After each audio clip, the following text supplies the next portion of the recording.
system is broken. Did you know that at least 85% of the people who attempt to get sober end up relapsing in the first year? Now, if you've ever experienced this kind of pain, shame, and discouragement firsthand, you know exactly what I'm talking about, and I'm here to tell you it doesn't have to be that way ever again. In this brief video, I'm going to show you how to acquire the skills to build a life of purpose and hope in sobriety without all this sobriety band-aids or becoming part of the 85%. Now, if you're looking to build a life that you never need to escape from, then listen closely, because 11 years ago, I was getting out of a 60-day rehab, feeling completely lost and scared like I would never have a chance at an abundant life, and then it all changed. If hearing the rest of the story sounds interesting to you, I invite you to click this ad right now, where you'll be taken to a case study video where you can learn how I created a system to fill the relapse gap and guide people through a full transformation to a life of purpose and hope.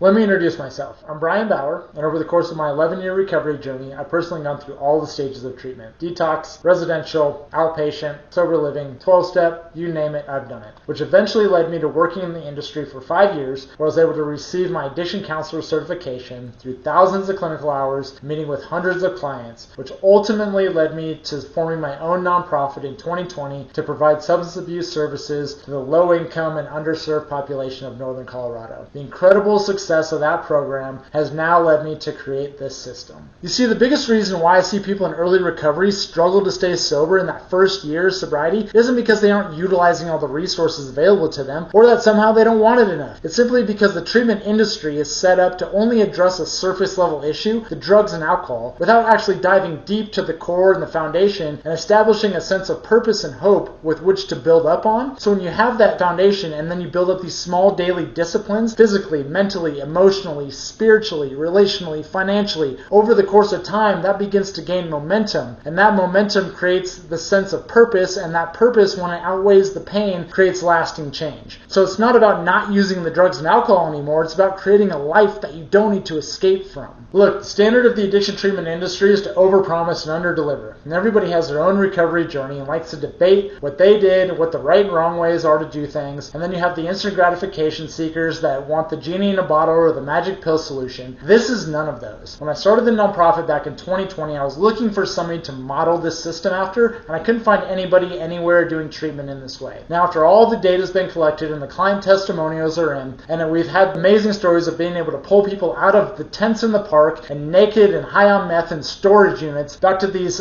flourishing, self-sufficient lives where they've been reunited with their kids through the court systems and they're living these abundant lives, I can confidently say that when the system is implemented to the fullest, massive transformation is possible. This is just a brief YouTube ad and only gives you a quick peek behind the curtain, so obviously I can't explain everything to you here. Click the ad because I have some incredibly special things I want to show you, and I promise that you won't be disappointed.